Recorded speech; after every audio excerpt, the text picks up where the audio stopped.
प्रतिनिधि सभा जिउँदैछ भनेर व्याख्या गर्दै अब अगाडि बढ्ने हो भने देश फेरि अर्को धराशायीतर्फ जान्छ, लोकतन्त्र समाप्त हुन्छ। नेपालीको हितमा र नेपाल राष्ट्रको हितमा त आखिर राष्ट्र संस्था नै रहेछ। भारत र चीनको इसारामा संसद विघटन भएको जो अवस्था प्रष्ट देखिन्छ, राष्ट्रपतिलाई महाभियोग लगाउने, प्रधानमन्त्रीलाई अविश्वासको प्रस्ताव ल्याउने जुन योजना थियो त्यो फेल भएकाले उहाँहरूको टाउको दुखाइको अवस्था भएको होला।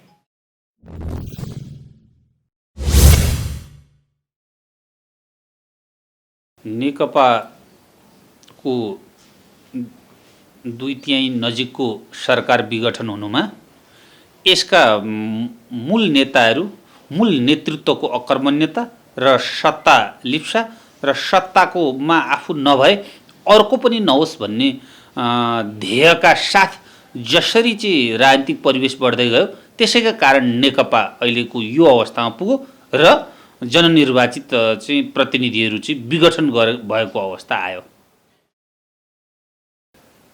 संवैधानिक अभ्यासका व्याख्या संविधानवादका सिद्धान्तमा आधारित हुन्छन्। विश्व समुदायमा चाहिँ जनताद्वारा निर्वाचित गभर्मेन्टलाई काम गर्न अवस्था सिर्जना भएन भने जनतासँगै फेरि जानु त्यसलाई लोकतान्त्रिक अभ्यास र बालिक मताधिकार नै हो भन्ने अन्तर्राष्ट्रिय एक थरी अभ्यास हुन्छ भने अर्को थरी के हो भने समय सन्दर्भसम्म राज्य सत्ता सञ्चालन गर्ने अधिकारलाई र संविधान बमोजिम स्थापित प्रतिनिधि सभालाई चाहिँ अथवा जननिर्वाचित चाहिँ संसदलाई भङ्ग गर्ने अधिकार चाहिँ कार्यकारिणीलाई रहँदैन भन्ने अन्तर्राष्ट्रिय अभ्यास यी दुईटै प्र्याक्टिसमा रहिरहेको अवस्था छ र संवैधानिक रूपमा भन्ने हो भने दुवैतर्फबाट यसलाई चाहिँ हेरिराखिएको अवस्था छ। सर्वोच्च अदालतमा विचाराधीन इस्यु भएकाले अब ठ्याक्कै यही हो भन्न अब कसैले पनि मिल्छ जस्तो मलाई लाग्दैन, अदालतले बोल्छ।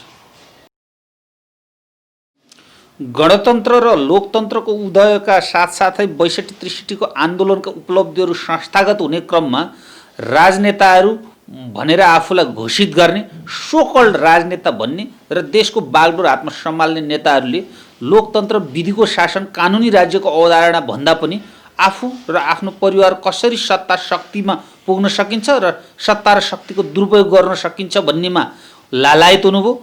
लोकतन्त्र, विधिको शासनलाई चाहिँ आफ्नो पक्षमा वकालत गर्न थाल्नुभयो। त्यसैको परिणाम आज यो अवस्थामा आएको हो र यसले अब दुईटा अवस्था निर्धारण गरेको छ। एउटा या चाहिँ अहिले विघटित संसदलाई स्वीकार गरेर अब प्रतिनिधि सभाको चुनावमा जानु अबका नेताहरूका लागि श्रेयस्कर हुन्छ।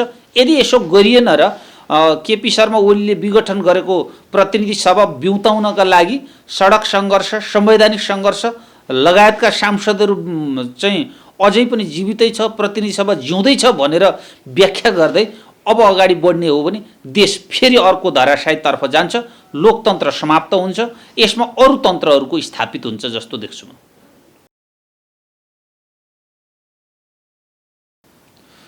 प्रतिपक्षी दल नेपाली काङ्ग्रेसले यो कदम गलत छ भनेर आन्दोलनका कार्यक्रम घोषणा गर्दै गर्दा र नेकपाका केही नेता तथा अरू राजनीतिक पार्टीहरूसँग बैठक गर्दै गर्दाको सिनारियोका पर्दा पछाडि देखेका दृश्यहरू महत्त्वपूर्ण कुरा हुन्छन्। संवैधानिक नियुक्तिका सन्दर्भमा नेपाली काङ्ग्रेसको सिफारिसमा भनौँ या नेपाली काङ्ग्रेसको इसारामा भएका केही व्यक्तिहरू प्रवेश भएको त्यहाँ प्रष्ट देखिन्छ।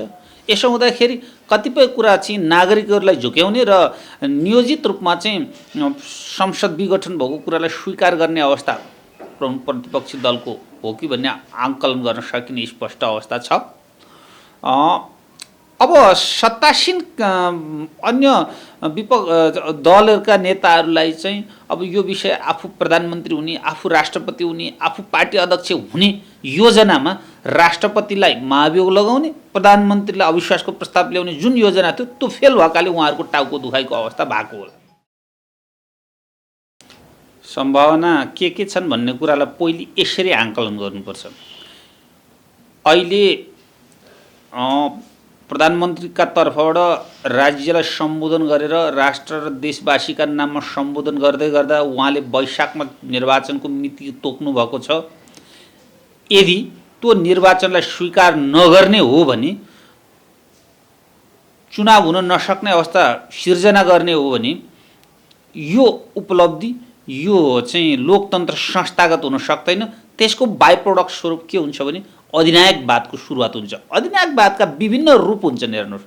एक, केपी शर्मा ओलीकै गभर्मेन्ट निरन्तरता पाएर चाहिँ यसैले एउटा अधिनायकको रूप निर्धारण गर्न सक्छ। दुई, त्यस्तो अवस्थामा सडक आन्दोलन र सङ्घर्षहरू बढ्दै गयो भने सैनिकको हस्तक्षेपकारी भूमिका निर्वाह हुँदै जाँदा भोलि सैनिककै चाहिँ सरकार सञ्चालन गर्नका लागि चाहिँ उनीहरूकै निर्देशन नियन्त्रणमा चाहिँ राज्य अगाडि बढ्न सक्छ। यतिखेर सैनिक शासन जस्तो अवस्था पनि सिर्जना हुन सक्छ। त्यो अन्तर्राष्ट्रिय अभ्यास पनि देखिरहेको छ। र तेस्रो अवस्था के हो भने आजित भएका नेपाली नागरिकहरू, नेपालीका एक वर्ग, एक तबका चाहिँ आज पनि सडकमा आइरहेको अवस्थामा यी छोटे राजाहरूभन्दा आखिरी हिजो नेपालको एकीकरण गर्ने शाहवंशीय राज संस्था र यसको निरन्तरतामा आएको कुनै पक्षसँग सम्बन्धित नभइकन आखिर नेपालीको हितमा र नेपाल राष्ट्रको हितमा त आखिर राज संस्था नै रहेछ र यसैको पक्ष पोषण गर्नु नै राष्ट्रका लागि उत्तम हुन्छ भनेर राज संस्था खोज्ने शक्ति पनि चाहिँ सडकमा आउन सक्छ। र यो अवस्थामा अन्तर्राष्ट्रिय प्रभाव पनि नेपालमा के हुन्छ त्यसले पनि निर्धारण गर्न सक्छ। तर राज संस्था पुनः आउन सक्ने अवस्थाका केही सिनारीहरू भने नदेखेको होइनन्। तथापि मेरो व्यक्तिगत धारणा भन्नुहुन्छ भने अब प्रतिगमनतर्फ फर्किनु भनेको त्यो राम्रो हुँदैन। यसको दोष फेरि सिङ्गो अहिलेको चाहिँ नेतृत्व टिम र प्रमुख पार्टीहरूका शीर्ष नेताहरूलाई जान्छ। यिनीहरूको अकर्मण्यतालाई जान्छ। यिनीहरूले विधिको शासनका विरुद्धमा गरेका कार्यहरूमा जान्छ। विश्व राजनीतिलाई हेर्दा कतिपय चाहिँ निरङ्कुशतावादहरू, सैनिक शक्तिहरू र चाहिँ कुनै न कुनै तरिकाबाट चाहिँ अधिनायकवादको जन्म चाहिँ के हो भने देशको परिस्थितिले निर्धारण गर्छ। राज्यको जन्मको कुरा गर्ने हो भने अन्ततः शक्तिद्वारा भएको हुन्छ कि, र राज्यको अन्तिम अप्ठ्यारो अवस्थामा पनि शक्ति नै प्रयोग हुन आउँछ। यसको अर्थ मैले के भनेको भने राज्यका अरू सबै अर्गान्सहरू, अरू सबै निकायहरू निकम्बा भए भने देशलाई जोगाउनु पर्ने अन्तिम दायित्व भनेको त चाहिँ शक्तिको नै हुन्छ। किनभने आर्मी, सैनिक भनेको देशको भौगोलिक अखण्डतालाई रक्षा गर्ने र राष्ट्रिय असुरक्षाका अवस्थामा चाहिँ सडकमा आउने हो। त्यसैले राज्यको सुरक्षाको जिम्मेवारीलाई वहन गर्दै अन्तर्राष्ट्रिय सहयोग प्राप्त भएका अवस्थामा नेपालको परिस्थितिमा चाहिँ अन्तर्राष्ट्रिय सहयोग पनि उत्तिकै भूमिका हुन्छ। त्यसै नेपालको सेनाले राज्य सत्ता हातमा लिन सक्ने अवस्था रहँदैन। अन्तर्राष्ट्रिय सहयोग बिना यहाँका पारवहन कुरा छन्, यहाँको भू बनावटको कुरा छ, यहाँको नागरिकको चेतना स्तरको कुराको छ, यहाँको चाहिँ परजीविताको कुरा छ, यहाँका सेनाका गोलीगट्ठा बन्दुक चाहिँ नेपालमा नबन्ने, अन्तर्राष्ट्रिय सहयोग प्राप्त हुने भन्ने कुरा छ। त्यसैले ती अवस्था रह्यो भने त्यो अवस्था पनि आउन सक्छ। तथापि त्यहाँ नपुगोस् भन्ने मेरो चाहिँ धारणा हो। पहिलो कुरा त हामी कहाँ कानुनविदहरू पनि के हो भने कुनै न कुनै राजनीतिक दल र कुनै न कुनै व्यक्तिको इसारामा चल्ने भएकाले सबै चाहिँ कानुनविज्ञ हुँ भन्ने साथीहरूलाई चाहिँ उहाँहरूले भनेकै कुरा 100मा 100 नै ठिक हो भन्ने नबुझ्नु पनि म एउटा आह्वान गर्छु। दोस्रो कुरा के हो भने सर्वोच्च अदालतको भूमिकाको सन्दर्भलाई लिएर प्रतिनिधि सभा विघटन भइ नसक्दै सर्वोच्च अदालतले अब चाहिँ यसमा रिट जारी गर्दैन, गर्ने अवस्था छैन भनेर जहाँ नेतृत्वमाथि चाहिँ एक खालको आकलन गर्दै सर्वोच्च अदालतमाथि चाहिँ अपहेलनाजन्य कार्य बोलिराखेको अवस्था छ नि, यो बडा विडम्बना छ। विधि, नियम, पद्धति, कानुनको व्याख्या सर्वोच्च अदालतले गर्छ। यसको अर्थ गर्दाखेरि यहाँ संसद पुनर्स्थापना गरिदियो या कुनै एक पक्षले भनेको गरिदियो भने चाहिँ विधिको शासन कायम हुने, स्वतन्त्र न्यायपालिका चाहिँ अक्षुण्ण रहने, र कुनै एक पक्षले भनेको भएन भने अर्का पक्षले चाहिँ होइन विधिको शासन मर्यो, स्वतन्त्र न्यायपालिका समाप्त भयो भनेर आक्षेप लाउने चलन हुन्छ। त्यसैले अदालतले अन्तर्राष्ट्रिय अभ्यास, हाम्रो संवैधानिक अभ्यास, संविधानको मूल्य मान्यता, संविधानको स्पिरिटमा बसेर चाहिँ यसको निराकरण गर्छ। यसलाई मान्न बाध्य हुनुपर्छ। यदि सर्वोच्च अदालतको बाट आउन सक्ने फैसलालाई नमानेर त्यो फैसलाका एगेन्स्टमा सडक आन्दोलन र संसद जीवितै छ भन्ने तर्फ लाग्यो भने यो भनेको अधिनायकत्वको सुरुवाती हुन्छ। यसले देशमा निर्वाचन हुन सक्दैन र नागरिकका स्वतन्त्रताहरू कुण्ठित हुन्छन्। अनौपचारिक रूपमा नेकपा फुटिसक्यो। अब मानौँ संसद पुनर्स्थापना भएका अवस्थामा हिजो संसद विघटन गर्नुपर्ने अवस्थाकै सिनारियो फेरि सुरु हुन्छ। प्रधानमन्त्रीमाथि अविश्वासको प्रस्ताव र राष्ट्रपतिमाथि महाभियोगको प्रस्ताव दर्ता हुने अवस्था रहिहाल्छ। यस्तो अवस्थामा के हो भने अहिलेको चाहिँ राज्य सत्ता सञ्चालनमा रहेका प्रधानमन्त्री केपी शर्मा ओली र निजको गुट र राष्ट्रपति सहितलाई चाहिँ जसरी भए पनि सत्ताबाट हटाउने र निजलाई चाहिँ कायापलट गर्ने अवस्था विद्यमान हुन्छ। त्यसैको रोक्नका लागि पनि यो अहिलेको चाहिँ तपाईँको संसद विघटन भएको अवस्था हो।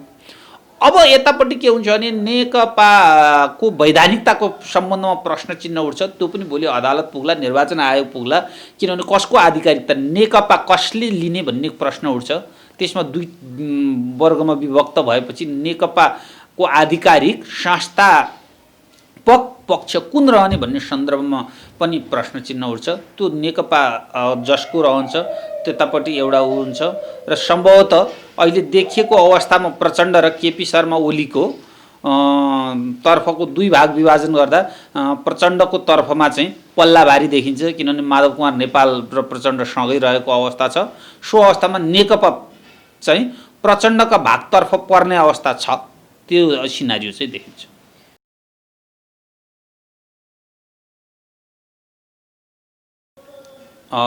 नाकाबन्दीको सन्दर्भमा प्रधानमन्त्री केपी शर्मा ओलीको भूमिकालाई लिएर जनमत सङ्कलन गर्न सफल हुनुभयो।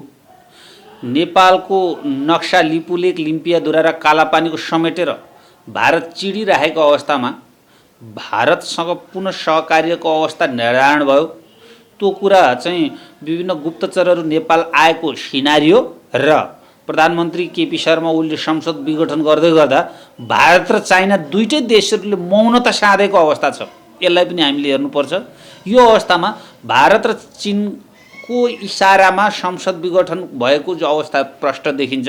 अन्तर्राष्ट्रिय सहयोग पनि केपी शर्मा ओलीलाई केही न केही अघोषित रूपमा भइरहेको अवस्थामा यदि चाहिँ वैशाखमा चुनाव गर्छु भन्दा भन्दै यो चुनावलाई बिथोल्न लागि भने केपी शर्मा ओलीकै अधिनायकत्व सिर्जना भएर देशमा एउटा निरङ्कुशता केपी शर्मा ओलीकै सिर्जना हुन सक्छ। त्यसैले यसमा चाहिँ राजनीतिक दलहरू सचेत हुनुपर्छ।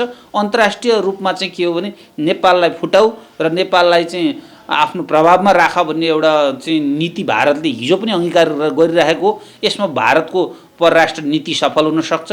यसलाई सफल हुन नदिनका लागि हामी अब आवधिक निर्वाचनमा जानै पर्छ। यो नि लोकतन्त्र विधिको शासन हुन्छ र यो संविधानको संरक्षण गर्ने हो भने त्यो बाटो अवलम्बन गरिएन भने संविधान अझै यसका चाहिँ हाँगाबिगाहरू भाँचिँदै जान्छन् र अन्ततः यो संविधान चाहिँ निकम्बा बन्न पुग्छ। धन्यवाद।